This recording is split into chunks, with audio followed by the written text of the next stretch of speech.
Guy Harvey, artist, scientist, angler, diver, conservationist, and family man. Journey with Guy to the world's greatest fishing waters, where every fish, every fight is a window on another world, where every catch is a portrait from the deep, waiting to be painted. Go exploring with Guy in the last wild country under the waves. There we go. Time to go fishing, so the last tuna had a circle hook bridled to his head instead of a pinger, and we didn't have long to wait. Bingo, got him on. David's idea of sport fishing is using a 100-pound test on a 14-0 Penn Senator. It works really well when this rig has no fighting choke. Yeah.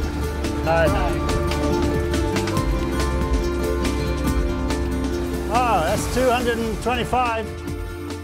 The blue marlin we've just caught is a bit too big to put in the cradle and insert a pinger, so we let her go, giving me an opportunity to dive again with a free-swimming blue marlin in the cobalt Hawaiian Ocean and inspire me for some more painting.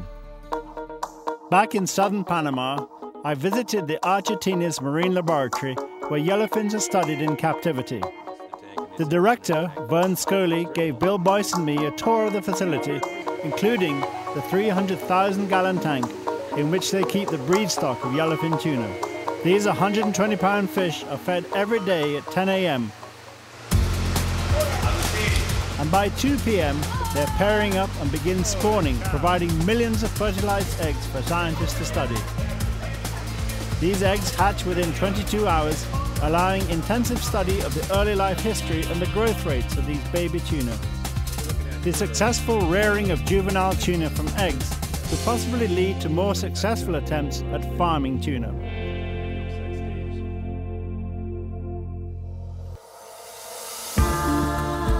The introduction of purse seine fishing for yellowfin tuna allowed commercial operators to capture whole schools of mature fish from beneath spotted or spinner dolphin and then release these dolphins.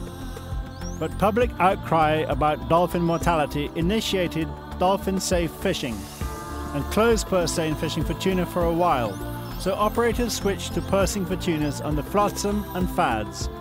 Flotsam fishing created another level of waste never seen before in oceanic fisheries.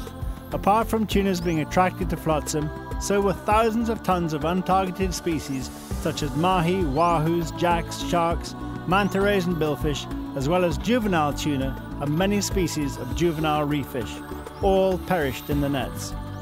All of these were unmarketable and simply discarded in what was one of the most catastrophic fishing practices ever used in the open ocean ecosystem. This research work by Kim and David has helped in the better management of Pacific tunas. Well, this is where we're going to be going in the future.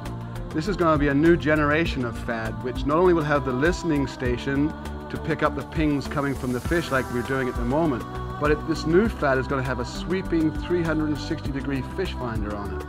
So what we're going to be able to do is not only monitor the individual fish, but observe the comings and goings of the school and how fast the school assembles and how fast it disassembles and the changing of shape. So the new direction is going from fads we've got at the moment to what we're going to call smart fads. I visited a bluefin tuna trap in southern Spain, a fishery that has been sustainable for over 2,000 years.